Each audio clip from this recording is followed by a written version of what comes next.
Laat ons tezamen toch leren, mijn kind, van zijn geboden, ja, dat hij ons mint, tot wij verschijnen voor zijn aangezicht.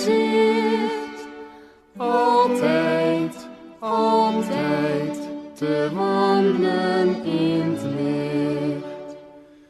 Hemelse Vader, wij danken u zeer voor uw leiding en liefde zo teer.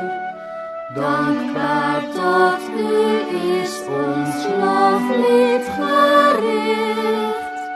Blij nu,